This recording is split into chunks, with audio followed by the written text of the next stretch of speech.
Assalamualaikum warahmatullahi wabarakatuh. Perkenalkan, nama saya Denny dengan NIM 2110417329. Baik, di sini saya akan menjelaskan judul metode saya, yaitu analisis penggunaan metode Alman Z-score dan metode Spinning Gate untuk mengetahui potensi terjadinya financial distress pada perusahaan manufaktur sektor industri dasar dan kimia subsektor semen periode 2015 sampai 2019.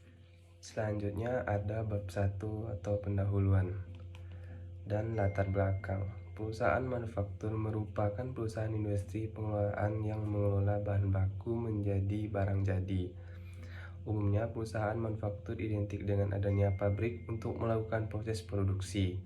Salah satu sektor perusahaan manufaktur yang terdaftar di Bursa Efek Indonesia adalah sektor industri dasar dan kimia subsektor semen. Berikut ini daftar perusahaan manufaktur sektor industri dasar dan kimia subsektor semen yang terdaftar di Bursa Efek Indonesia, yaitu PT Indo Semen Tunggal Prakarsa Tbk, PT Semen Batu Raja Persero Tbk, PT Holcim Tbk, PT Semen Indonesia Tbk, dan PT Wijaya Karya Beton Tbk.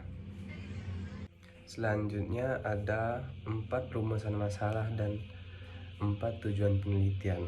Yang pertama, untuk rumusan masalah, apakah perusahaan manufaktur sektor industri dasar dan kimia subsektor semen di Indonesia mengalami financial distress atau tidak, berdasarkan metode Alman Z-score periode 2015 sampai 2019. Yang kedua, apakah perusahaan manufaktur sektor industri dasar dan kimia subsektor semen di Indonesia mengalami financial distress berdasarkan metode Spinning Gate periode 2015 sampai 2019. Yang ketiga, apa tren kondisi keuangan yang dialami perusahaan manufaktur sektor industri dasar dan kimia subsektor semen di Indonesia pada periode 2015 sampai 2019. Dan yang terakhir, yang keempat, apakah terdapat perbedaan hasil prediksi financial distress dengan metode Alman Z-score dan Spinning Gate. Untuk tujuan penelitian itu, yang pertama, untuk mengetahui perusahaan manufaktur sektor industri dasar dan kimia subsektor semen di Indonesia mengalami financial distress berdasarkan metode Alman Z-score periode 2015 sampai 2019. Yang kedua, untuk mengetahui perusahaan manufaktur sektor industri dasar dan kimia subsektor semen di Indonesia mengalami financial distress berdasarkan metode Spinning Gate periode 2015 sampai 2019. Yang ketiga, untuk mengetahui tren kondisi keuangan yang dialami perusahaan manufaktur sektor industri dasar dan kimia subsektor semen Indonesia pada periode 2015 sampai 2019. Dan yang terakhir, yang keempat, untuk mengetahui terdapat perbedaan hasil prediksi financial distress dengan metode Alman Z-score dan Spinning Gate. Selanjutnya ada bab 2, yaitu tinjauan pustaka yang mencakup pengertian laporan keuangan. Ada beberapa definisi laporan keuangan yang dikemukakan oleh para ahli, yaitu yang pertama, Ikatan Akuntansi Indonesia IAI 2004 dalam Standar Akuntansi Keuangan menyebutkan bahwa laporan keuangan merupakan bagian dari proses pelaporan keuangan yang meliputi neraca, laporan laba rugi, laporan perubahan posisi keuangan, catatan, dan laporan lain, serta materi penjelasan yang merupakan bagian integral dari laporan keuangan. Yang kedua, Harahap 2007. Laporan keuangan menggambarkan kondisi keuangan dan hasil usaha suatu perusahaan pada saat tertentu atau jangka waktu tertentu. Adapun jenis laporan keuangan yang lazim dikenal adalah neraca atau laba rugi atau hasil usaha, laporan arus kas, dan laporan perubahan posisi keuangan. Selanjutnya ada pengertian mengenai financial distress. Menurut Platt dalam Andre 2013 mendefinisikan bahwa financial distress adalah tahapan penurunan kondisi keuangan yang dialami oleh suatu perusahaan yang terjadi sebelum terjadinya kebangkrutan maupun likuidasi. Kondisi ini pada umumnya ditandai antara lain dengan adanya penundaan pengiriman kualitas produk yang menurun dan penundaan pembayaran tagihan dari bank.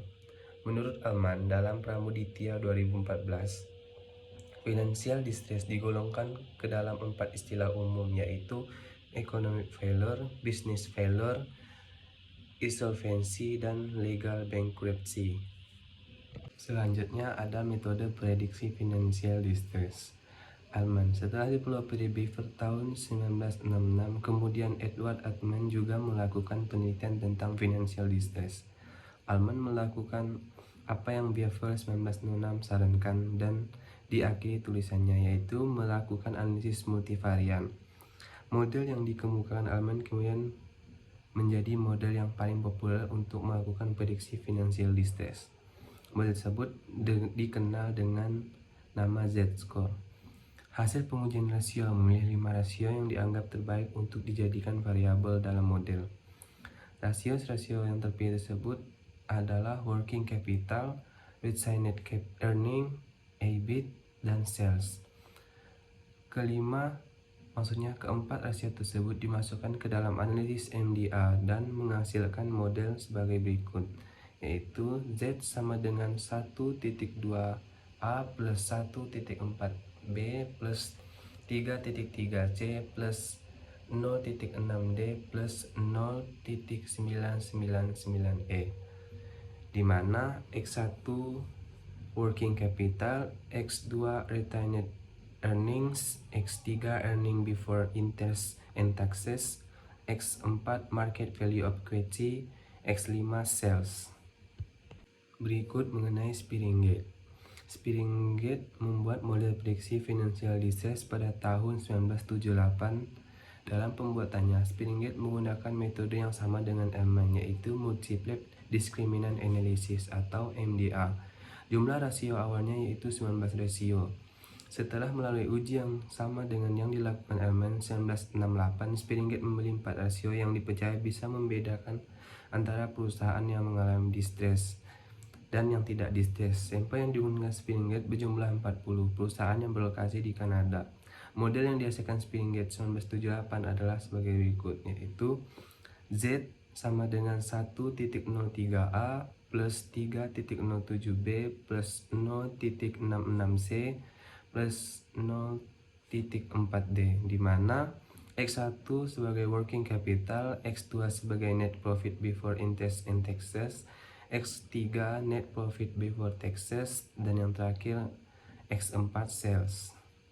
Selanjutnya yang terakhir itu bab 3 metode penelitian. Nah, di sini terdapat tempat penelitian, populasi sampel, teknik, variabel, dan terakhir analisis. Nah, pada penelitian ini dilakukan analisis deskriptif kuantitatif. Metode deskriptif dapat menjelaskan rumusan masalah yang diteliti berkenaan dengan keberadaan variabel mandiri. Variabel mandiri adalah variabel yang berdiri sendiri tetapi bukan variabel independen. Sugiono 2011. Hal ini dilakukan untuk melihat kinerja keuangan perusahaan menggunakan analisis financial distress dengan metode Altman Z-score Spearinggate pada perusahaan manufaktur, sektor industri dasar dan kimia subsektor semen di Indonesia, yaitu PT Semen Indonesia Persero Tbk, PT Semen Holcim Tbk, PT Indosmen Tunggal Prakasa Tbk periode 2015 sampai 2019. Di sini tempat penelitian.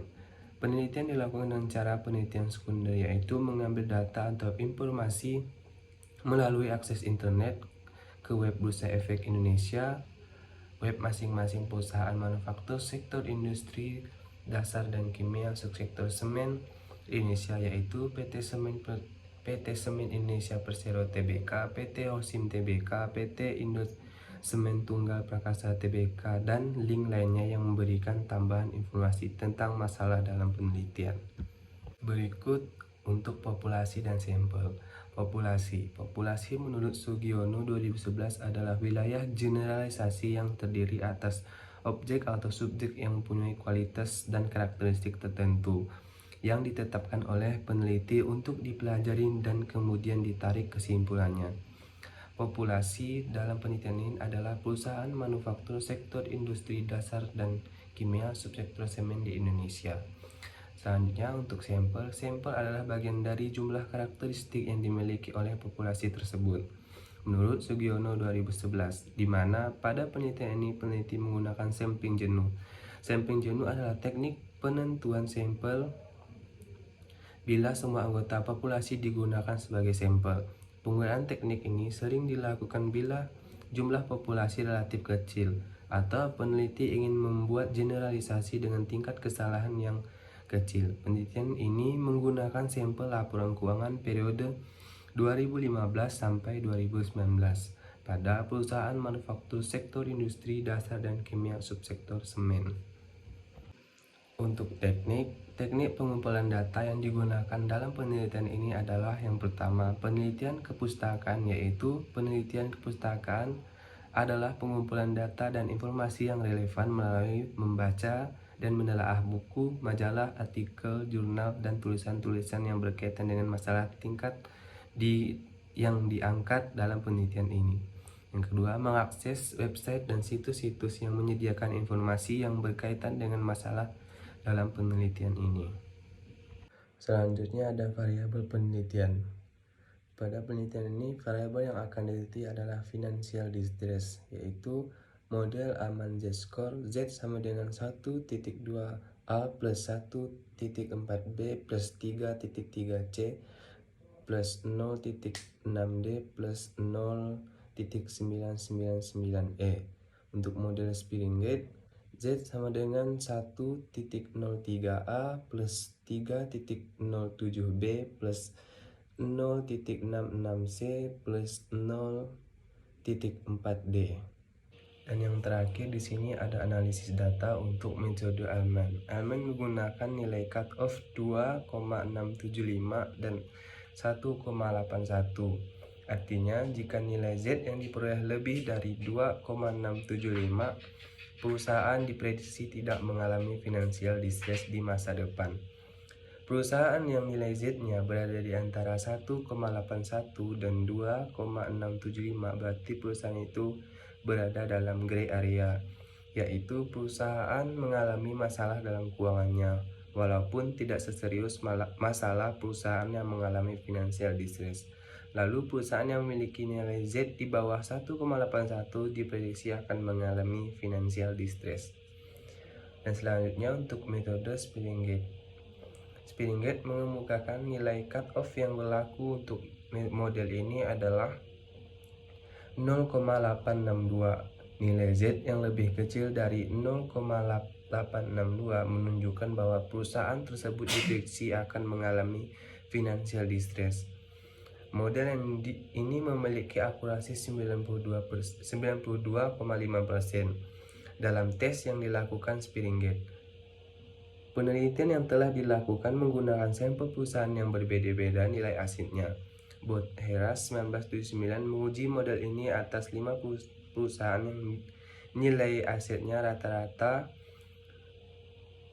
2,5 juta US dollar dan menemukan tingkat akurasi 88%.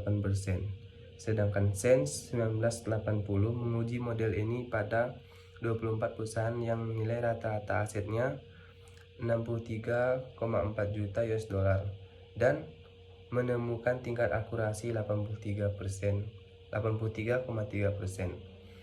Baik, sekian yang bisa saya jelaskan mengenai judul metode penelitian saya. Kurang lebihnya saya minta maaf. Sekian, terima kasih.